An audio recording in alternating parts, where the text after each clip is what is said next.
Tapos mo si.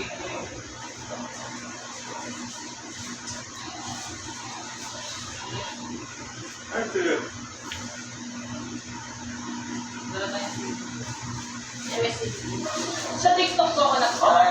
Yan, nag-post po ako na unang-una ko talaga yung pamangkin ko. Tinutitrepan ko siya.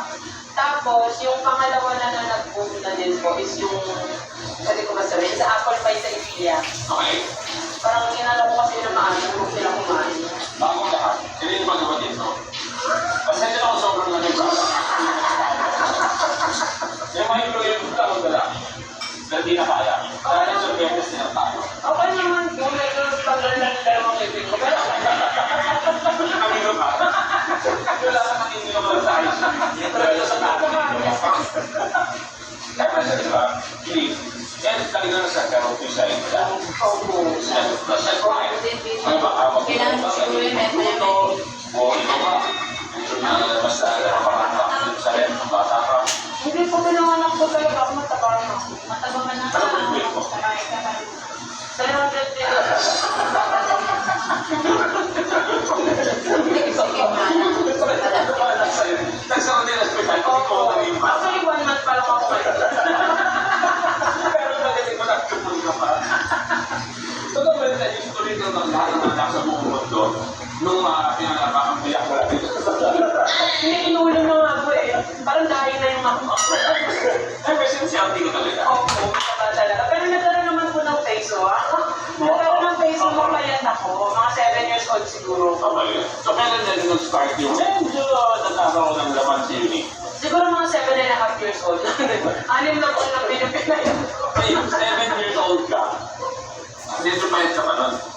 Yung happy yung dumali sa'yo. Bakit na? Mataba yung nakulog si mama. Ang isang Ngayon talaga. Kabahan na po nun. Tapos mo, nakakabal. Border. Hindi na kami nagbaw. Ano ba nga? Madalas na handa si nanay na talagang pag-iin niya dahil kasi. Ito rin nagpaalat talaga. Kari-kari tayo. Hindi ko talaga yung kari-kari. Ano meron din kami kayo ng nanay na hindi ko makakiti? Hindi siya magagamit ng mga ito. Chocolate lang. Ano meron na luto nila? Ang sarap kasi parang yung vanilla, hindi yung iba-iba. Iba-iba. Iba-iba.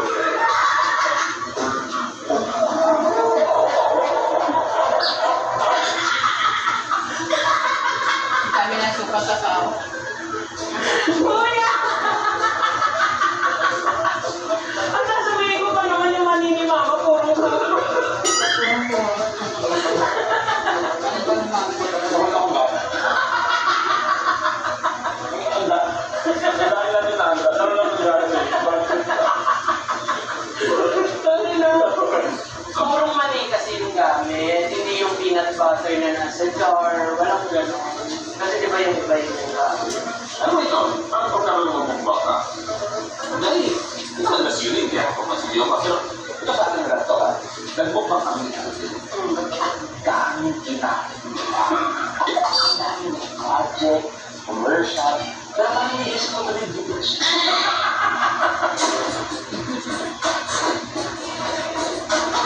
Pero may mga dami teleserye na ni Alvin. Commercial, movies, and Julian time. Pinagayahan ba sila? Parang yung kain niya. Yung kain sa akin, yung huling kain na. Pero, ikaw na kasi, growing up, hindi ka ba naging ano, yung medyo inaasa. Kasi isa yun sa mga unfortunately, unfortunately ako sinabi. Pag kung na-grade school ka, isa yun sa mga palagi inaasa. Pag lagi nagka-klase ka na nasa heavy side. Bakit ba yung natatatawin ka po ba siya? Hindi naman, unang na nila kausap. Sinakausap ko. Pero bago ako sumagot, alam pa rin na sa isip ko, yung mali, nandun pa rin ako. Parang umuwi. Muna ko siya kay bakit sa akin na ako sa ano nga, naging subject ko man nung bagets ka? Hindi nung bagets eh, kasi nung grade school, hindi naman ako na-bully. Nung high school talaga ako na-bully po eh. Nung lumipat ako sa school na twins, na-bully ako. Nung kumakain pa ako sa CR. May ganun ko level. Inaasal nila ako, tapos pag nakita nila ako, tawag pa nga sa akin monster. Ay, talaga kumain. Yung high school. Tapos, pasok yun, o nabibigtit mo ba? Nasumunod ba sa school?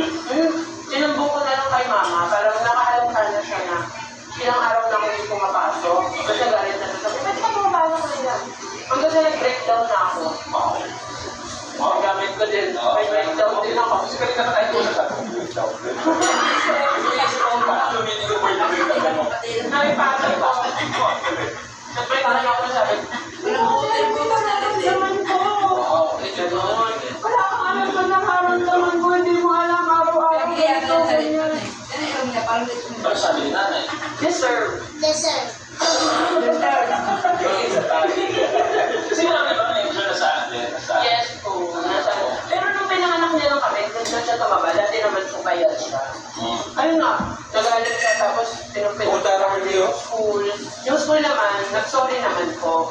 Kaso parang si mama super galit siya. Nilipat na lang po. So, nung nangyayari yung bullying, hindi mo naisip na, sige nga, mapaparos ako. Pero di ba, narinig din natin so many times na gano'n ang kwento pag narinasan sila at sa way nila. Ang unang-una nilang gagawin. So, tatay. Okay, at bakit ikaw hindi mo naisip yun? Kasi po Kuya Luis, love ko yung sarili kong ganito. Parang feeling ko nga hindi ko kaya maging pilot.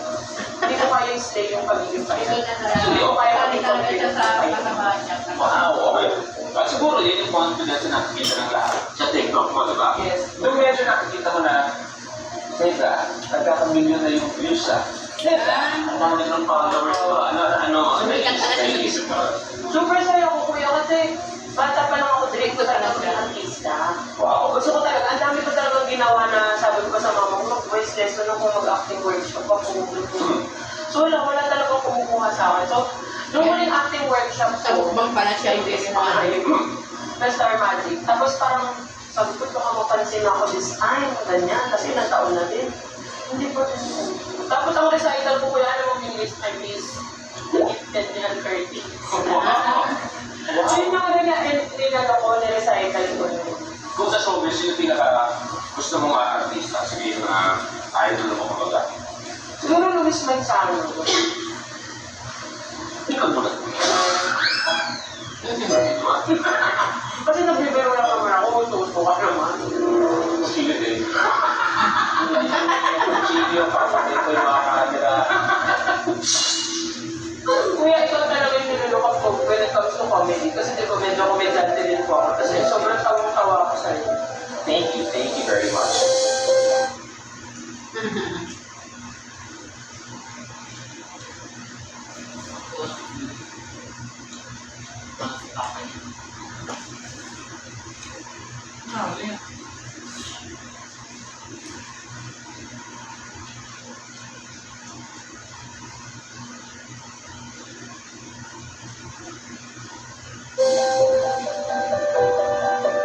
Kaya sabi ko sana makatrabaho ko si Jessie. Hindi ko siya narinig ko rin ako.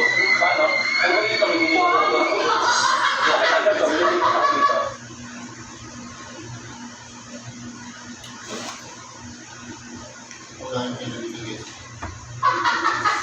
Lahat ng mga kasama ni Yuli ngayon, tumalikod kayo, hindi makukusa sa magkakaroon ko sa kanya. Masama na ba malaki sa YouTube? Na-apektan din na yun natin. Na-apektan din yun. Mga apekto nga. So dito, bibigyan na. Pag yun nakain ko, lumutang niya.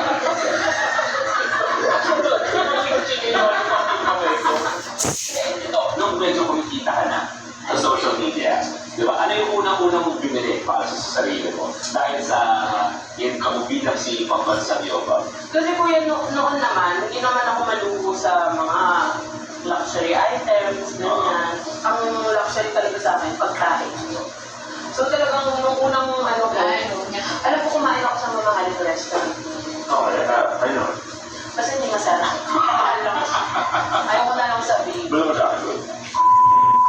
Ay, hindi ko na sarap ako.